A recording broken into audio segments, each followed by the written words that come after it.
Indeed, we've already learned that of all the books, this was Leader Bandaka, Rise Up Leader Bandaka and Family, if you're locked in.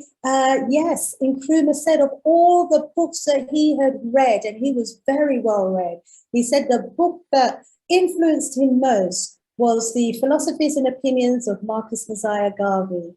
Yeah. And he said, do you think the present administration has built on the foundation set by Nkrumah's administration?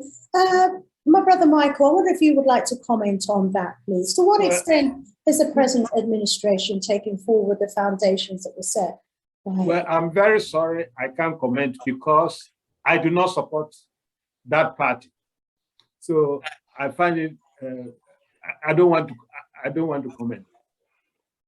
Because this is the reason. They are,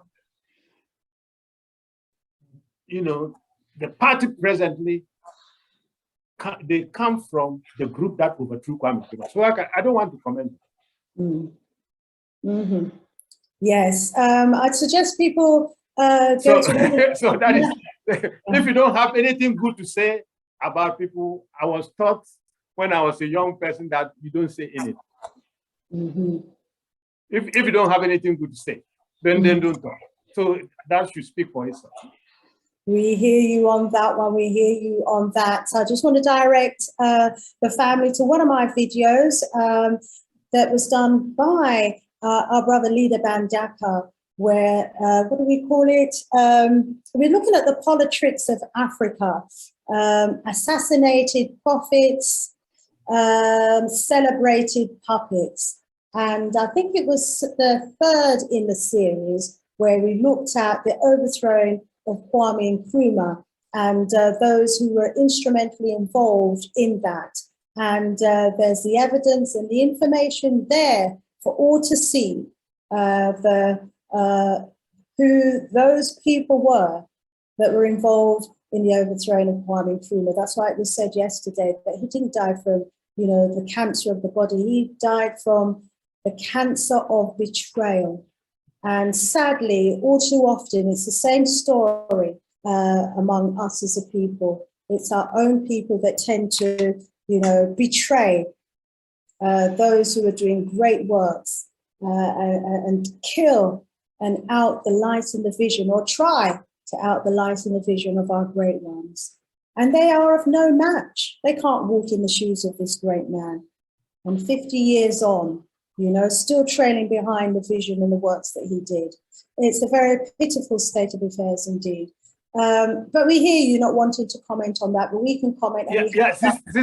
Sister Shanice, if I may just add, even though I don't want to comment too much about whatever they're doing, but one thing which the audience, because they are interested in listening to what Nkrumah achieved, should know is that they are trying to write Nkrumah out of the history of Ghana. If they didn't know, that is one thing they should realize. In fact, the 1st of July, when Ghana became a republic, that is when we cut the umbilical cord between us and the United Kingdom. It's no longer a public holiday. It speaks volumes. And if you see why I don't want to talk about it, because I don't have too many good things to say. So that's why I don't want to talk about it. Because you can only have, you are a republic and you are a president because the queen is no longer the head of state. So for you to tell me that you would not celebrate 1st of July as a public holiday because Kwame Nkrumah was the president and led us to a Republican status, it speaks volumes. What else can I say? What else can I say? And I am a staunch Nkrumah because I believe in what he did and I know what Nkrumah would have done and how Ghana would have been transformed. So anybody who would do that, there's nothing I can say about it. Tech 5104 is asking, where can we get information on the projects Nkrumah intended to bring to life? They're in life. They're in the ministries. I'm sure if you're any researcher who tries that, they should easily get it. when I was in the United Kingdom, I don't know, at least I knew University of Exeter, they had a Ghana collection. In fact, I learned a lot when I was at the University of Exeter. In the 80s. There was a whole section of the library which was labeled Ghana collection. I read things which I never knew, even though I lived in Ghana most of my life. I never knew. It was a wonderful place. And I'm sure there are places in the United Kingdom too. One can easily get such information. Okay, there. Just imagine being able to find more information out about Kwame Nkrumah and his plans in a British university than you are able to in a Ghanaian university. What does that say about the mindset of some of our leaders in Ghana? Wow. In fact, I've always been thinking about who sponsored that section of the library, because there was no volume I was looking for. I got to know even more about Ghana. Anytime I had some free time, that was where I spent it. I read so much about Ghana from that library. Wow. And it's not even in a particular curriculum, and it ought to be.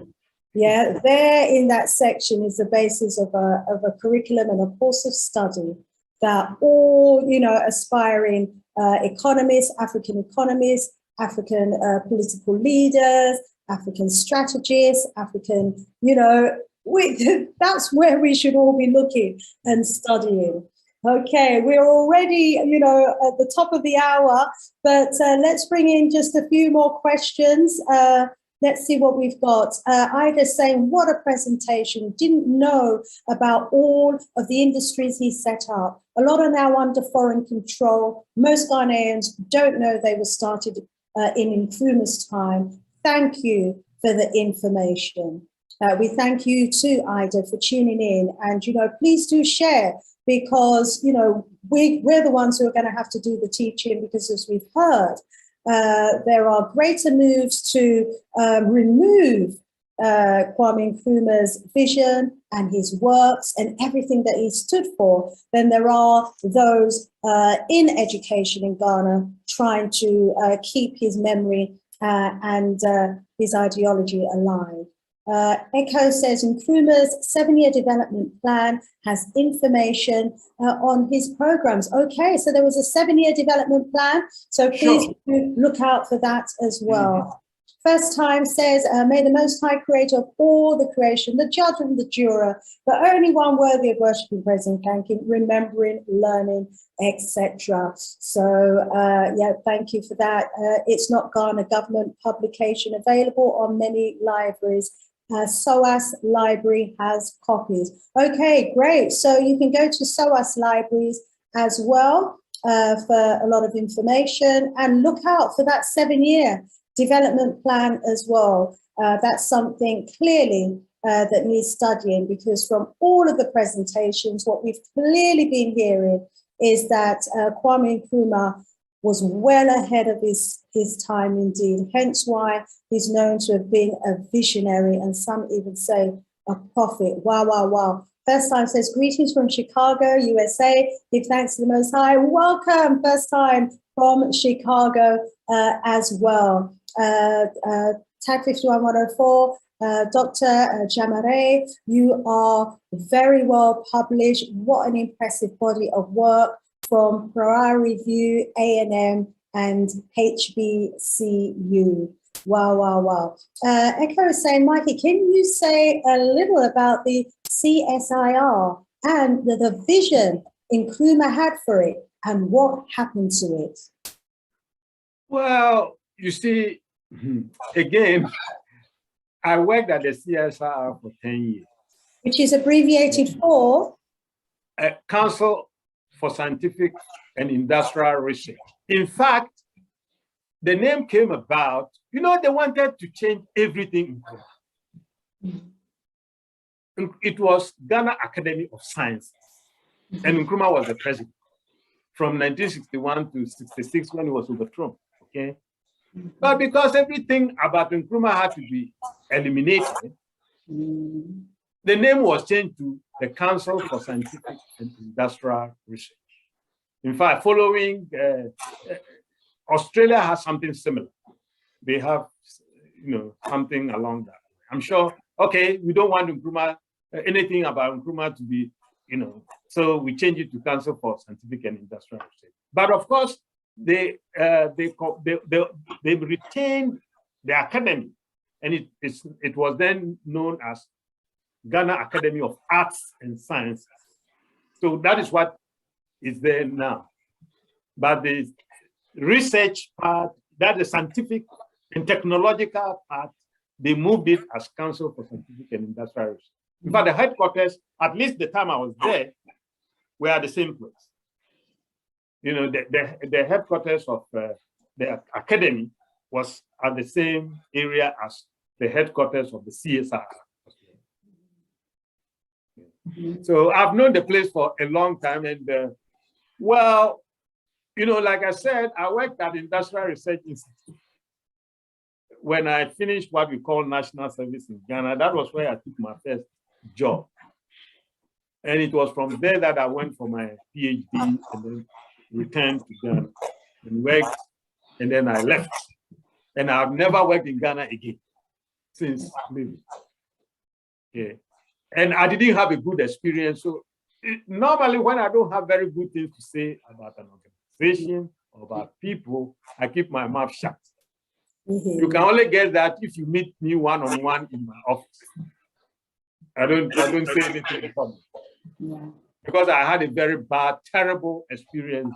That's why I left, and I've never had the incentive of going back to work in Ghana. Because like I tell my friends, I never received, I didn't go for the commencement to receive my degree.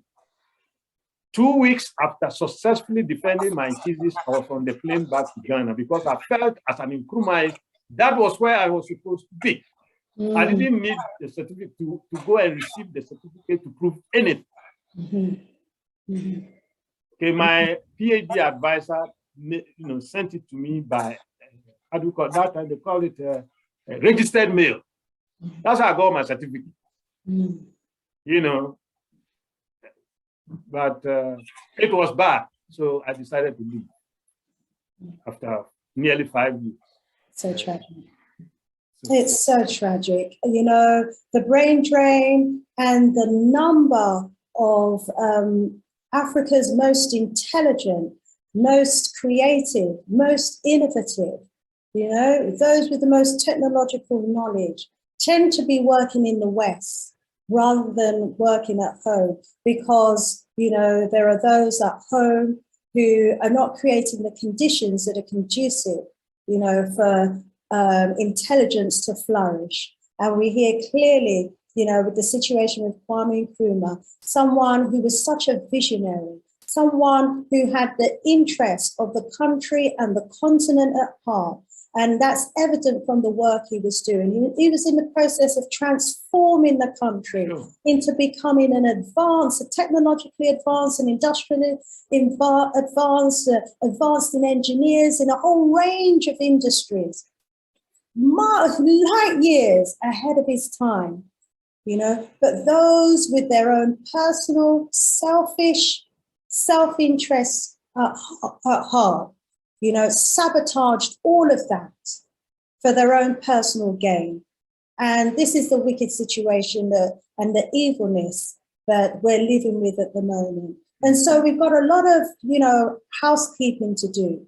So, we've got the problems externally, but we also have, the Trojan horses inside who are forever opening up the doors to our enemies for their own personal interests. How we deal with that, is a completely different series of symposiums that, as you say, should be held behind closed doors.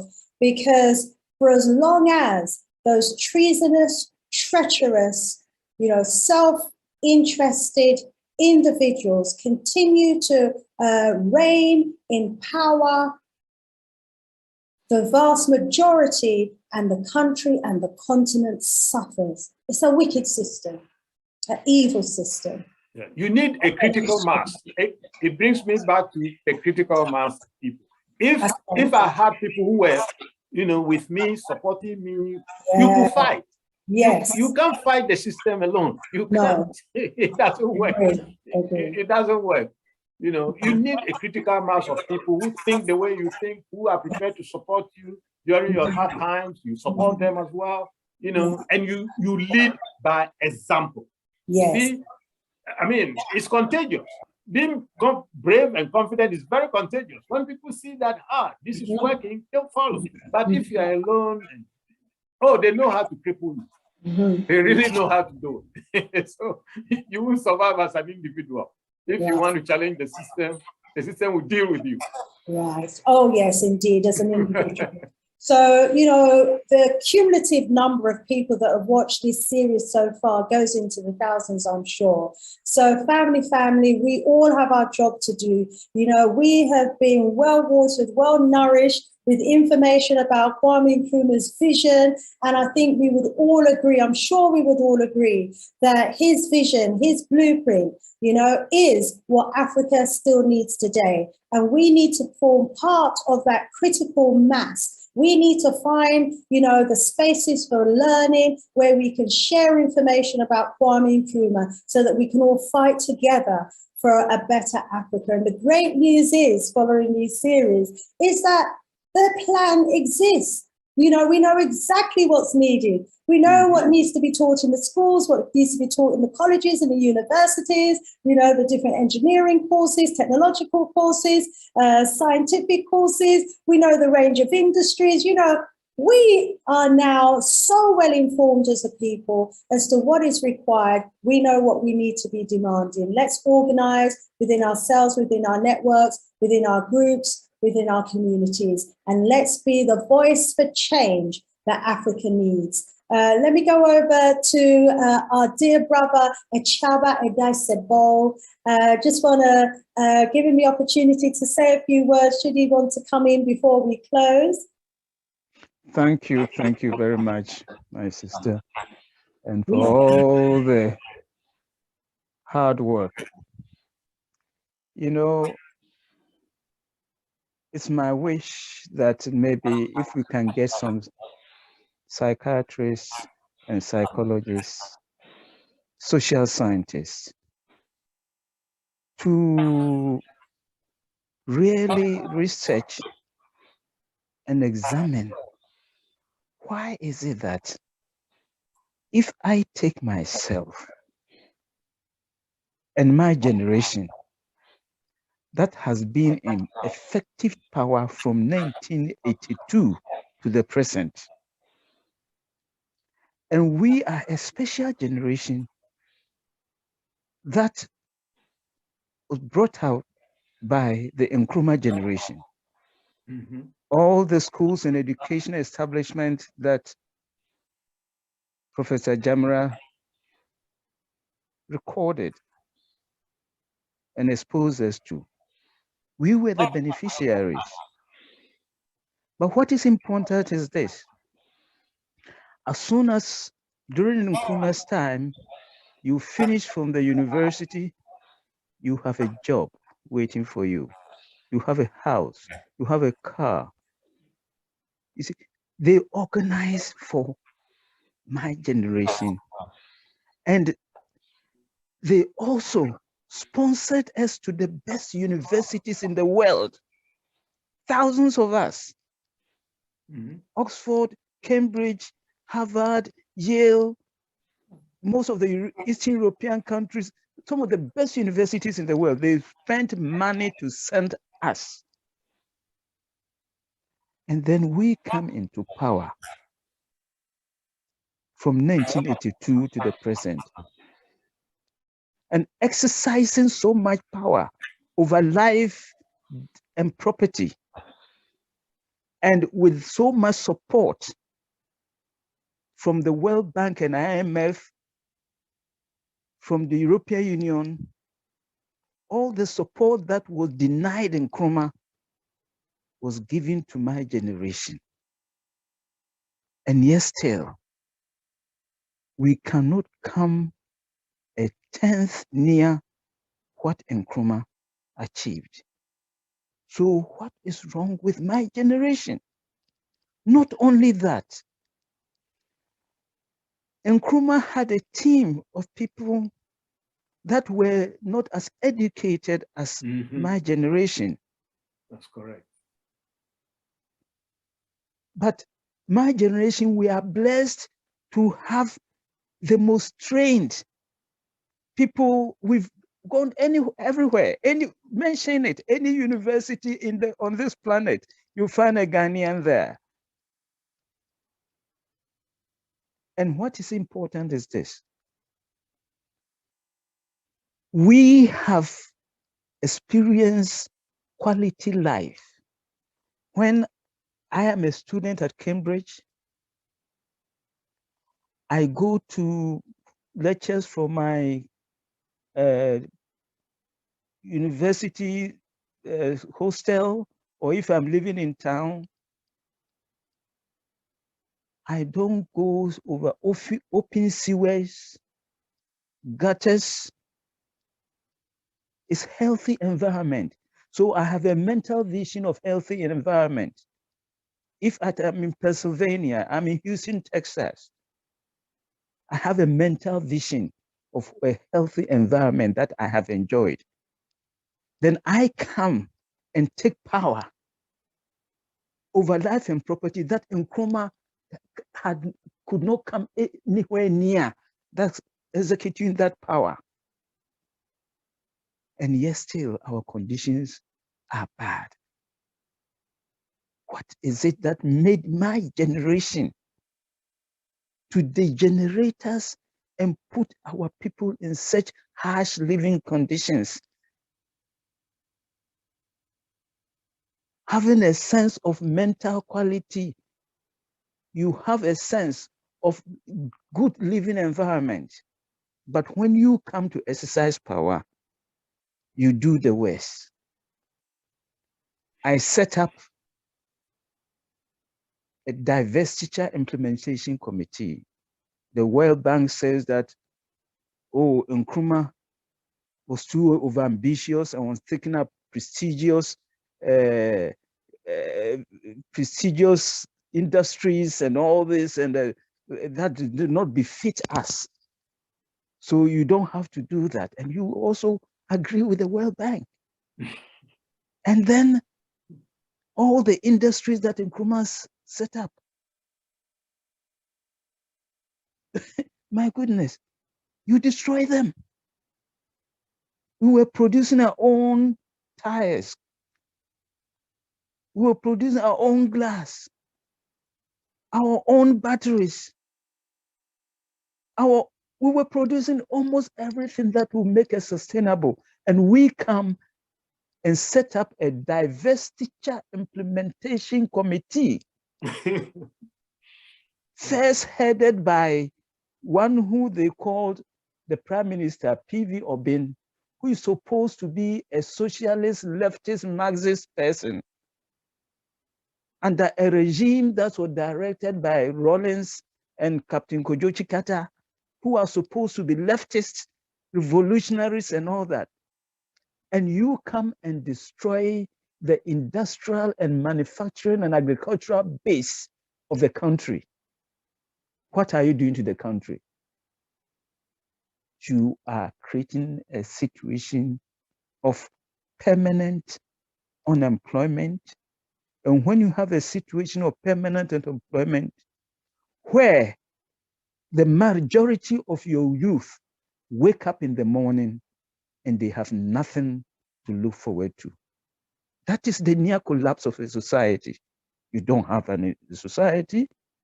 You have zombies. They have nothing to look forward to because there are no jobs. You have destroyed the industrial and manufacturing base of the country by selling off and living in the forest to waste factories. And even when you mention the word forest, Nkrumah located factories all over the country where the raw materials were, and he built schools not in towns, but outside towns, secondary school towns, so that he was spreading development across the length and breadth of the country. That was what he was doing. And we come, my generation, with so much power, and with the World Bank and others loving us, pouring money on us. And we come and destroy the industrial and manufacturing, agricultural, educational base, foundation of the country. What is wrong with my generation? That's what I need: the psychiatrist, the sociologist, the psychologist to get to work and examine why. Why? Why would I create a situation of permanent unemployment? And when you have an employment, then you have a cyclical inflation. And that's what we are trapped in. That is what we are trapped in. And I keep saying that a society is near collapse when the vast majority of its youth wake up in the morning with nothing to look forward to. And that is what my generation has done to Ghana. I've spoken enough. I knew my brother, Professor Jamra, didn't want to talk much. He's gone through a lot, and he's not alone. He was a beneficiary of Nkrumah's educational largesse. And he, as soon as he graduated, would not spend a week. He wanted to go back and serve. And that was the spirit that existed during Nkrumah's time. But now it's not there. So I want to understand what kind of people my generation are. And my generation, most of the leadership at that time, most of the leadership between 1982 at least and 2000, they came from the eastern part of the country, who held actual power from the Volta region around Kita and all that. And your spiritual home is called Kita, and it's along the sea. And the sea is eating up your spiritual home. The World Bank gives you money, well over $200 million, to build a sea defense wall. And you don't use the money for that purpose, and you steal the money. That's my generation. Those who empower your own spiritual home. So if such a person or such leaders can do that to their own Keter, I don't call these people Ghanaians. They are not Ghanaians. They are not Ghanaians, and neither are they Africans. They are lobotomized, who Nkrumah called Christians. They have no sense of Africanness in them. No. They have been emptied of their sense of Africanness. They have no loyalty to Ghana and Africa. They have loyalty to themselves. That is my assessment of my generation. And the young ones, oh, they are so kind. If I were in their position, how I will go after my generation. We don't deserve to be there. And there are a handful of us, not many of us. We don't number more than 500 that are messing up this country. Poor Ghana. So wake up. So that critical mass has to be organized to get rid of my generation, because we are a disgrace to Africa. We are a disgrace to Nkrumah. That's true. Can you imagine that 50 years of Nkrumah's death? And it has to take Sister Shani's show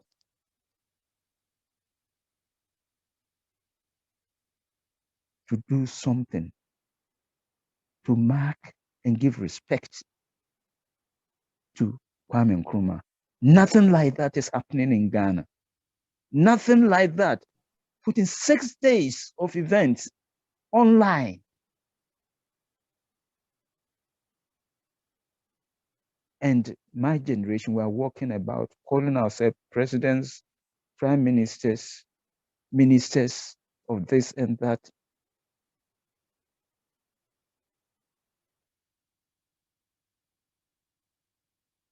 Please, you younger generation, there's a lot of you to do. And you cannot depend on my generation, because we have failed you. We have betrayed you. We cannot offer any inspiring economic and political perspectives as Nkrumah did. We cannot. Because the evidence is there. The evidence is there. The evidence is there. Are you proud that Ghana hosts the largest e-waste in a place called Aboglushi? Are you proud that in 2022 in Ghana, you find communities drinking water, taking water for food from the same pond that goats, sheep, lizards, pigs use? And this is Ghana. And it is true. And we have gold, we have diamond, we have bauxite. Recently, we got, what is it, lithium? And we gave it to an Australian company. But what is sad is that the very countries who combined their intelligence to overthrow Nkrumah, they are benefiting in Ghana now. Australia, Canada, Israel, apartheid South Africa, France, Germany, United States, and then Britain. They conspired to get Nkrumah out of Ghana so that they can overthrow him. When they plotted, President Johnson and British Prime Minister Harold Wilson, Wilson wanted Nkrumah killed on 21st February when he was leaving Ghana for Vietnam. Then Johnson said, no, if we miss and he's called killed, it will be terrible for those that they have put in place to do exactly that. But what is interesting is this, my generation again. Nkrumah reorganized his security around October 1965. He was facing a lot of problems.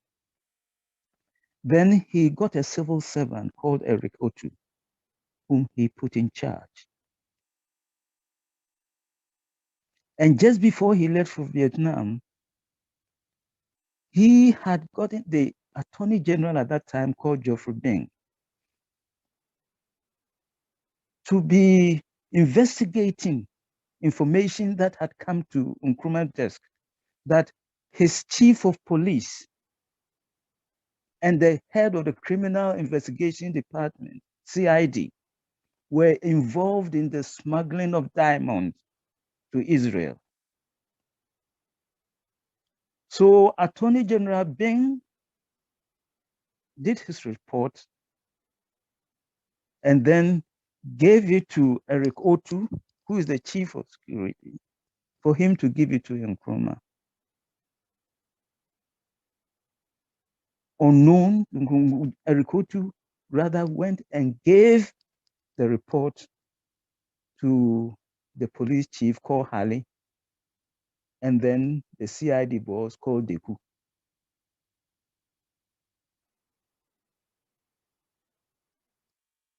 So they organized, they had a reason. They organized the coup, they kicked Nkrumah out. Then fast forward, my generation, we come to power in 1982. And who do we appoint as Ghana's ambassador to the United States? Eric Otu, who betrayed Nkrumah. And why did they appoint him to the United States? At that time, Reagan was in power, and his vice president was George Bush. So in 1963 towards 66, George Bush at Langley House, that is the headquarters of the CIA, Ghana was part of his charge. And he was running Eric Otu. So my people, they appointed Eric Otu to go to the US at the time that Bush was the vice president. It was not coincidental.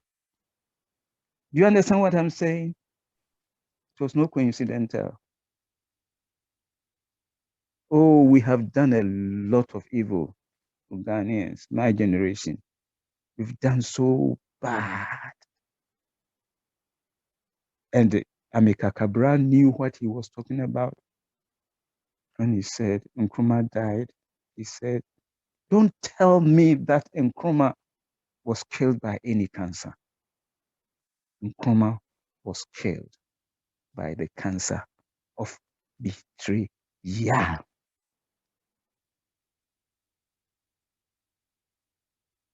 But what is painful, that is for my generation, not understanding that all the factories and industrial combines that Nkrumah built, and for us to destroy them.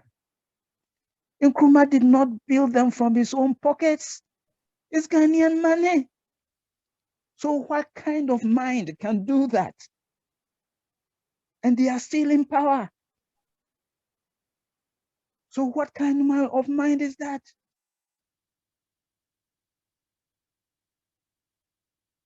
These are the questions that we should be asking, particularly the younger generation. You people asking Akufo-Addo, the president, you should be asking him and his advisors. Ask them. He was a beneficiary of Nkrumah's educational system.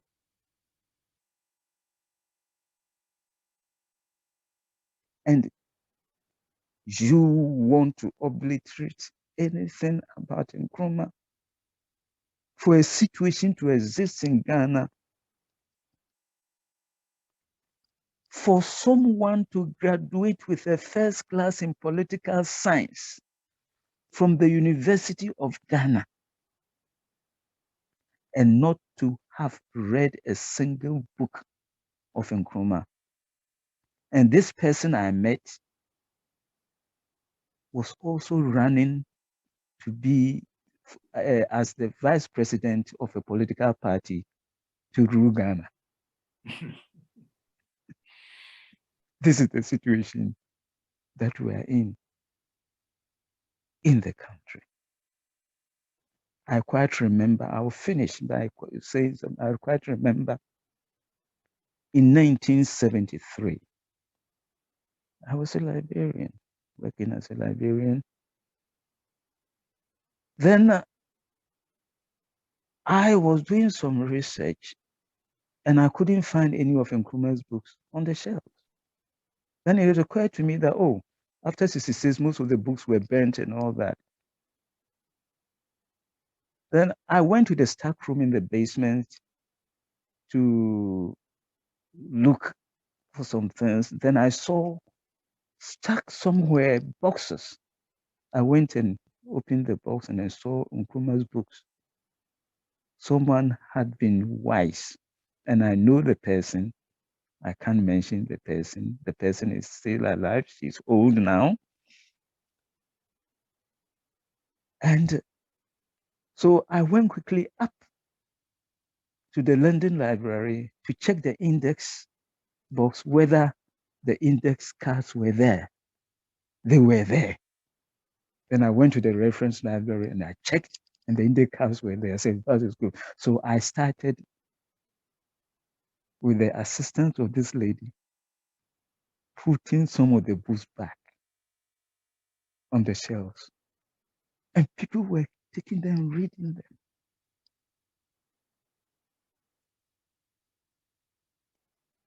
My sister, what my generation has done to Ghana, I feel I'm angry. I'm very, very, very angry. But what I'm angry about is the younger generation. They are so kind. They should be, my goodness, whipping us. They should get us out. We are not fit for purpose. We are not Ghanaians. We are not Ghanaians.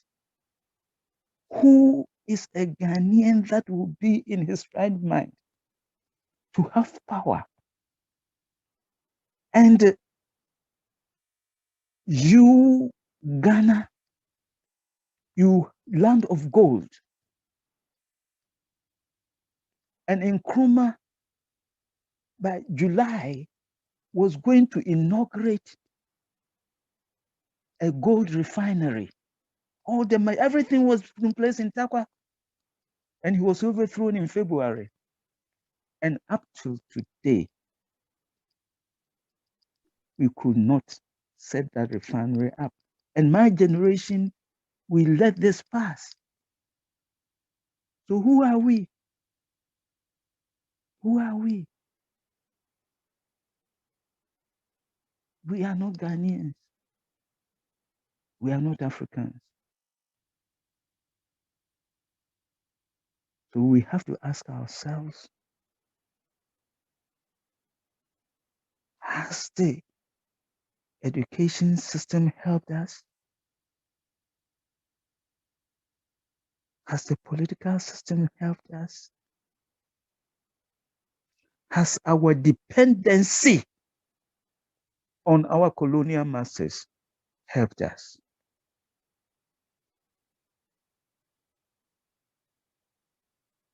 And Nkrumah's words has been proven right. He said the independence of Ghana is meaningless unless it's linked up with the total liberation of the African continent.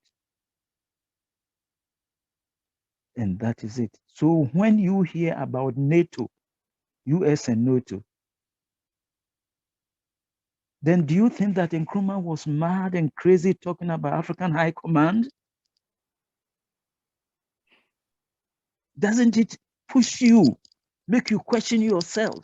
Why can't we have African High Command and there's NATO?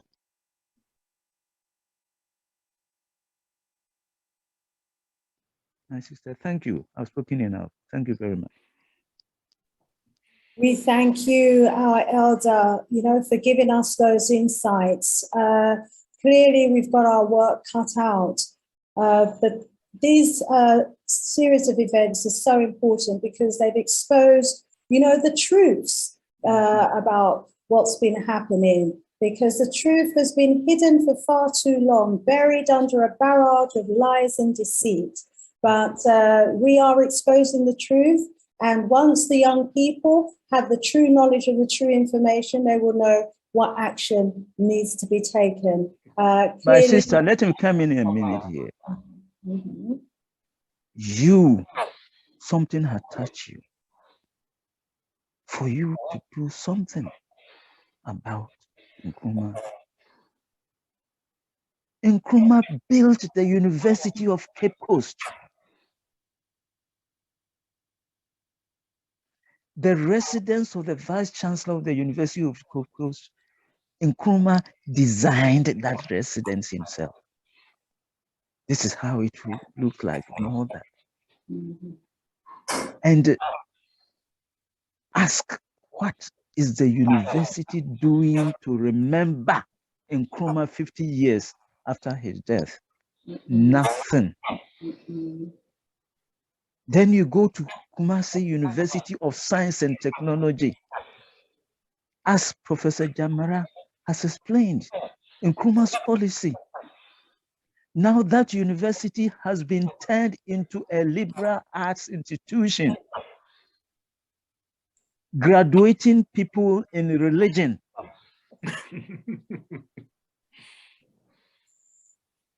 Graduating students in social studies. They have degraded and denigrated that university from its science and technology status to more of a liberal arts university. And it's my generation that has done that.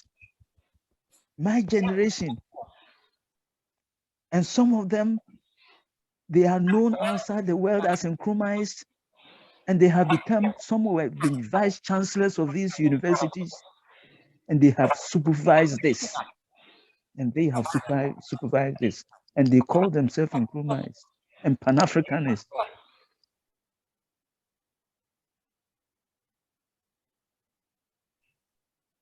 Thank you.